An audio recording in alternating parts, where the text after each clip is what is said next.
Hello and welcome to the YouTube channel. It's been a very long time since I've actually sat down to film anything whatsoever.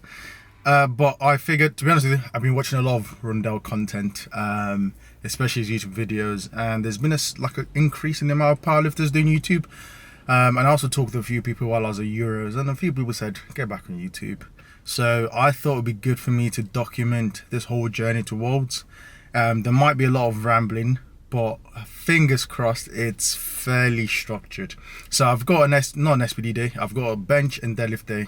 Today's Saturday, so I should be working up to a 197 kilo bench, give or take, maybe 200 if everything feels good, although that'll be overshooting. And then for deadlifts, who knows, because for some reason unknown, I've been dealing with some lateral hip pain.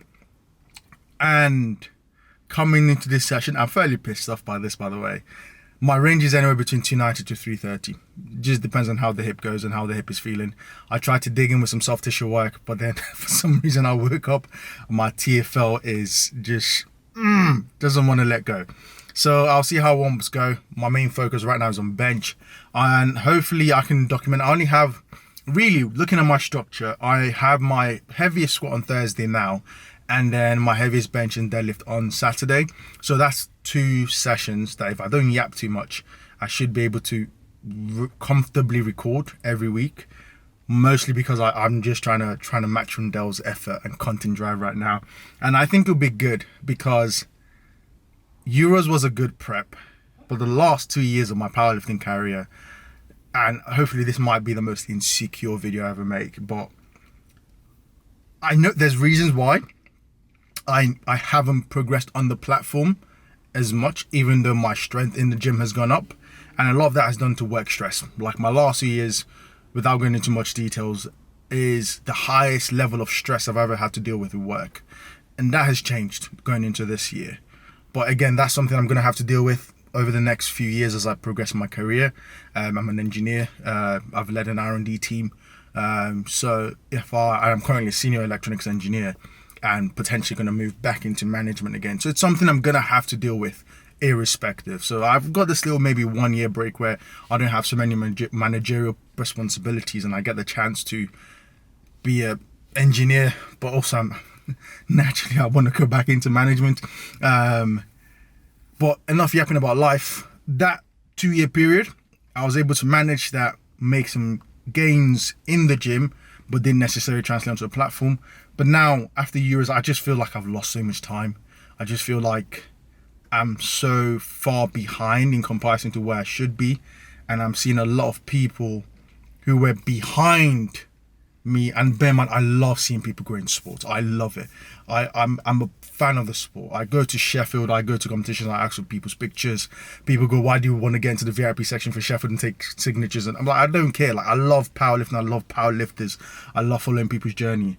But just reflecting on my own journey, I'm just watching people pass me by, honestly. And even though people are saying congratulations, it just feels stagnant. And I know I can change that. And I know I've got the opportunity to maybe finally express my potential with strength this year. But it's been a rocky relationship with powerlifting, I'm not going to lie. But it's good because I enjoy training. So even if deadlifts go shit today, I think I will still be fine, and I can document that process and show everyone what's going on. And fingers crossed I actually upload this video. But bench is what I'm staying positive on. If we have a good bench session, I don't really care as much. Squats naturally is going well because I'm just a fat boy now. I'm a 120, so I could sneeze and I think I'll still get a squat PR the whole block. It's just deadlifts. That's what I'm trying to figure out. But too much yapping. Let's bench, let's deadlift. In between session, I'll talk, give my thoughts as an athlete, currently where I'm at, because I'm pretty far into the journey now. I've been doing this, 9 years? And I'm starting to get to an age where, you start reflecting, you start having expectations in regards to where you should be and what you should have done.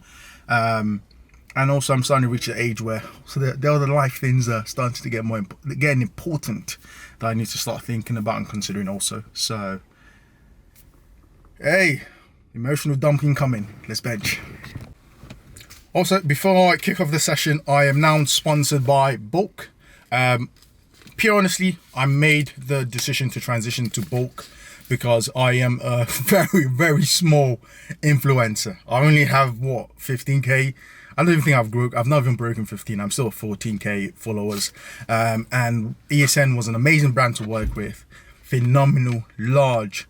But I think I don't have the social media influencer pool in order to work with a big brand at ESN and truly flourish as an athlete and grow into this sphere.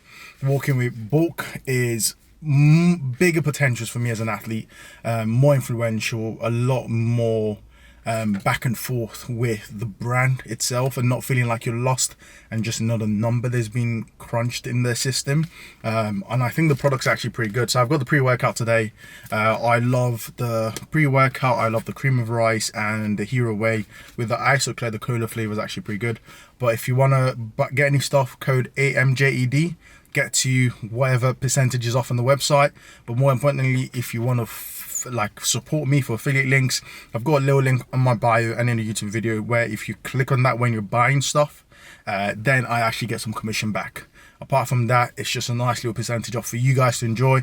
And honestly, the product is good, cheap, made in the UK, and it is good. The supplement stack is also really good and very varied. Honestly, I might make a video regarding that because they've got so much stuff that it's very, very easy to get lost in it. But now in Bulk, support your boy if you want to grab anything.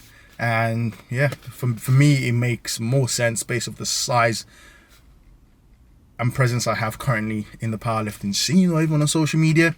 Working with a brand like Bulk is just more beneficial for me and the brand as of right now, and it's a lot closer to home. So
So just rounded off bench. Overall successful session. Ended up hitting 197.5. Now for the session, for the top set, I took off my, if you notice, it's not an elbow sleeve, really, it's like a weightlifting knee sleeve, which is like super flexible. So the main issue is I just noticed after Euros and leading up to Euros, one of the things I struggle with the most is just either bicep tendonitis, which sort of leaks into the forearm. So it sort of goes from there into there and then straight into my pec and sometimes elbows. My most successful bench is when I can manage the inflammation in that area. And I think the easiest thing to do is just have some sort of knee sleeve around it, which allows me to get a lot more volume in and sort of hold back inflammation and hopefully express my top end on bench a lot better. So I've been doing that for the last 2 to 3 weeks. Bench feels pretty good. Today was the first time I did it without the elbow sleeves with the top set because I'm trying to obviously wean off that, but sort of keep it volume work with the top sets go without it. It's kind of flared up the bicep a little bit. So as of now, I've just got a little tingling sensation in there, a little bit in the bicep, just around there, and then a little bit in the elbows. But apart from that, I'm happy with a single. 197.5 for a single this far out is really good, and hopefully I can maintain that structure and lack of inflammation going forward. So we've got deadlifts now, the one that I'm a bit more stressed about, and then we'll see how it goes, and then we'll round off the first video back.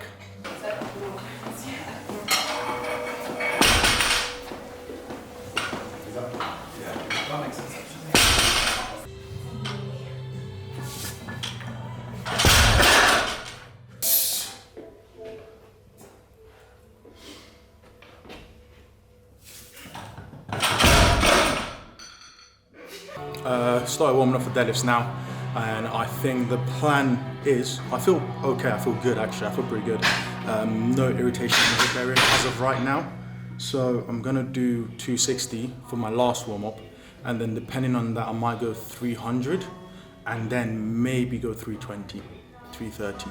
But this 260 sort of decides, well the 260 decides whether I go 300, which I think I have to do minimum, and then where I go from there. So fingers crossed this comes good. Made a few technical changes to my deadlift stance, and then we'll see. Shit, I'll take 300.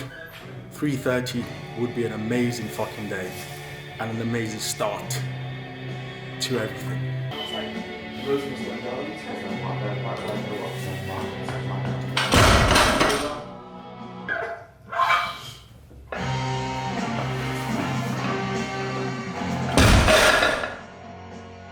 So just completed last warm up with 300. I don't think it's heavy enough to leave it at the top set. I think it's supposed to be RP7, give or take. So I'm not also strong enough to go for 330. So I'll kind of go 320. And I think 320 is a good enough starting point, but I can keep on ramping things from there. I'd love 330, honestly, I love 330 so much, but I think knowing the history of the hip, where I'm currently at, it makes more sense to go 320. So.